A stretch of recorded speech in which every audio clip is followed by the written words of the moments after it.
Hello everybody and welcome to the highlight video of Game 3 of the World Chess Championship 2016, Magnus Carlsen against Karjakin. And this is really a game worthy of a highlight video. The first two games were not, but here we have a lot to cover, so let's get right to it. This is not a full analysis. If you want to see a full analysis, then please click on the link in the description. This is just the highlights, the key points of the game. So let's get to it. Carlsen with the white pieces, playing e4, and Karjakin responding with the Berlin defense. And in this position, Carlsen played the move rook e2, which has not been seen that often on the top level. It's quite a subtlety. In fact, after b6, he went back to e1. So the whole point of rook e2 was provoking b6. And there are some points to this move. For example, here after rook e8, what happened in the game after bishop f4, rook takes e1, queen takes e1. Now with the pawn on b7, black often plays knight e8, which is a standard way to open up the d file, the d pawn. But here white can just play knight d2 when the pawn on e4 and d4 is indirectly protected due to this double attack. So black could not take. In fact, in this position, Karjakin did not go for bishop takes d4, but went for queen e7 and an endgame arose. So let's move forward quite a bit and get to the next critical moment in the game, which was right here. So Karjakin had done a great job defending and equalizing. You can see this position is completely symmetrical. Once again, we have this configuration, rook and minor piece against rook and minor piece, just like from the first game. And here, white has just played rook g1, threatening rook g5, attacking this pawn as well as invading on the 8th rank. And the way to handle this would have been bishop h6, but Karjakin did not play this. Bishop h6, defending against both threats, and black is still doing fine. Instead, Karjakin went rook a2, which looks like a nice active move, but after b3, suddenly the rook is, well, not doing much on a2, and white is still having all these threats, rook g5 and rook g8, and notice how well this knight is placed on e3, protecting c2, attacking f5, just perfectly placed.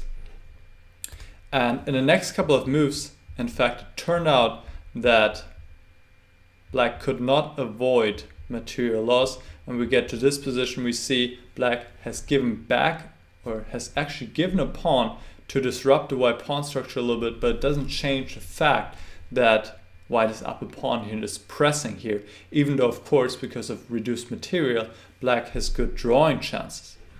So we move on a little bit once again to this position. You see some things have changed. The white pieces are much more active. Carlsen was able to improve his piece activity a lot in the last couple of moves, and he's doing quite well here, obviously. But here he went rook e5 check. After that he still keeps the extra pawn, but it seems his task becomes much more difficult. Instead, rook b8 would have been a strong move. If the king goes to f7, white can play knight f3, making use of the fact that this pawn is indirectly defended due to this fork. And a sample line could go bishop d6, rook h8, if king g7 then rook d8, so rook takes d3, knight g5 check, and white picks up this pawn, defends the pawn on b3 by going rook h3, is still up a pawn and has these two passed pawns and great winning chances. And after king e7 in this position, we just looked at king f7, well, now the king drops back to e4 where he actually just came from and goes to d5 in this position. And the whole point is here for white to consolidate his position. King once again goes back to e4, and now the knight is sheltering the king from checks, and white has kept all his pawns, which is key because you don't want to exchange any pawns right here, because with every pawn exchange it's helping black, right? If we just take off all the pawns and white is just up one pawn, well, that's not going to do much for white. Black can just sacrifice his bishop, and the endgame rook against rook and knight is a draw. So that's a general rule of thumb. If you are up material, you want to exchange pieces. So in this case, for white would like to take off the rooks and the knight and the minor piece, and the pawn endgame would be merely winning. As the defender, black wants to exchange pawns because, like I said, with no pawns on the board anymore, it's just a draw. So Carlsen missed this chance. He went rook e5 check, and here we actually see exactly what I was talking about. A pair of pawns comes off the board, and that helps black, that helps the defender. So from here on, Karjakin did once again a great job defending, and just as earlier got real close to drawing.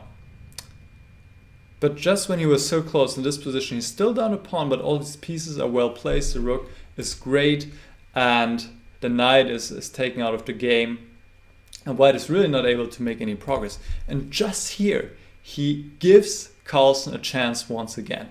If you just place a waiting move like king g7, white cannot do anything. If the rook leaves the third rank, black can always give a check, and the knight cannot go anywhere. Knight e5, all the rook end games are a draw anyway. King f6 is just a draw right away.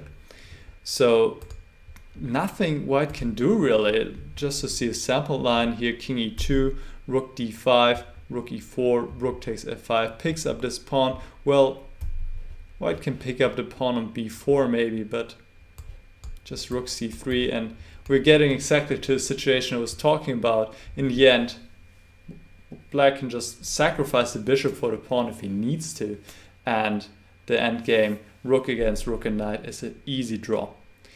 But Karjakin misses, or well, he steps wrong. He goes bishop g5 and going into a forced variation where suddenly the white pieces are becoming active again, and very active indeed. King coming to h5, and now knight e5 check. The knight suddenly is back in the game, and the rook e6, and Carlsen's playing this phase of the game very strong.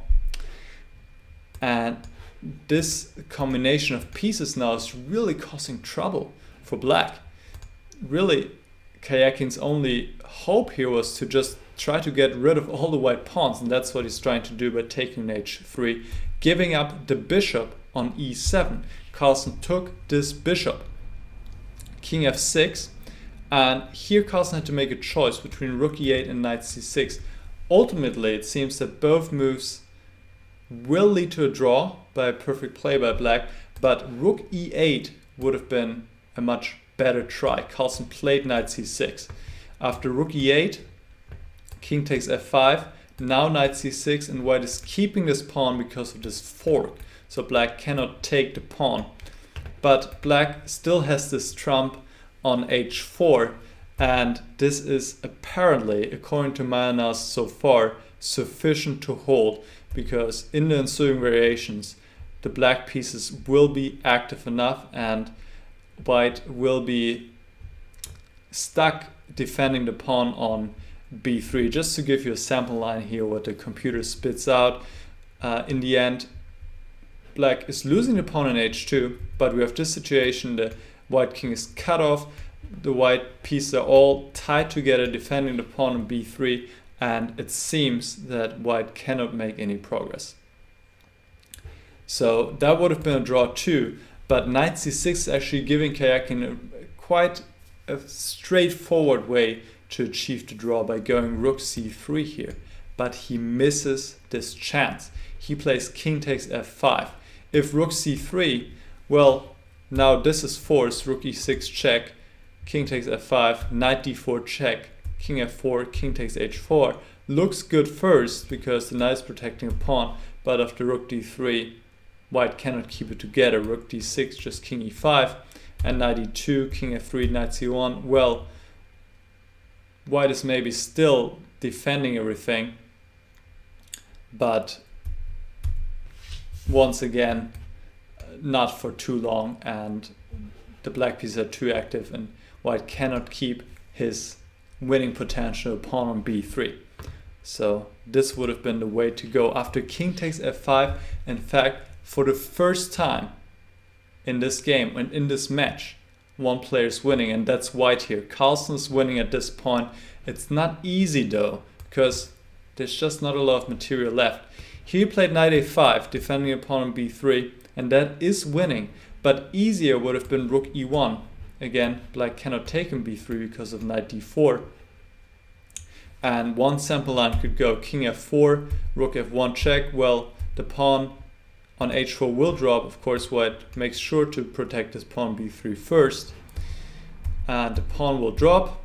And white can achieve a setup here where he's not that passive and all the pieces are protecting each other. And the king will come closer. Sooner or later, white will win. Of course, it will still take some time and some technical accuracy, but white will win. That's without question. So that was maybe a more straightforward way also to cover the first rank where a lot of the counterplay happens for black with this h pawn. But Carlsen with knight a5. Now rook h1, natural move to free the way for the h pawn. And here white really only has one winning move. And Carlsen did not play it. He played rook b7, which is the human move to pick up this pawn. But to win, he had to go rook f7, get his king back into action. And this is, well, easier said than done, all of this, of course.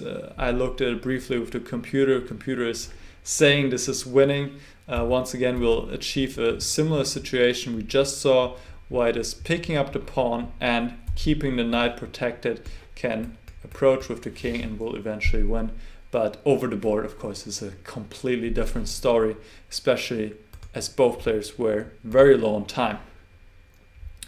So Carlsen played rook b7, and here black has only one drawing move. And Karjakin found it. Rook a1, hitting the knight on a4, a5, as well as opening up the way for the pawn, and white cannot deal with both.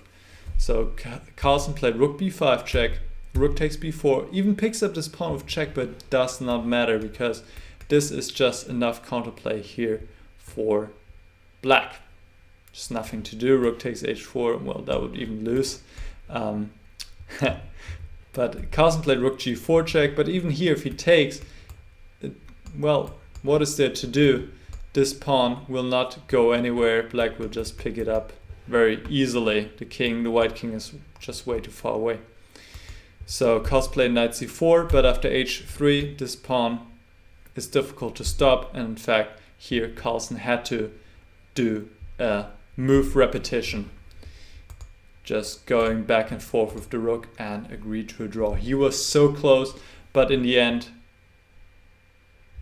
Karjakin managed to snatch the draw out of, well, Carlsen's hands. I don't know if that made sense, but Karjakin managed to defend in the end. But what a game. So many twists. Whenever Karjakin was so close to holding, he gave it away once again.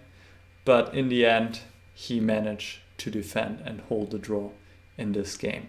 If you want to watch the full analysis, like I said, you can find it in the description. It's a little bit longer, but I hope you enjoyed the summary of the highlights. And now the match is starting. So I see you again tomorrow. Goodbye.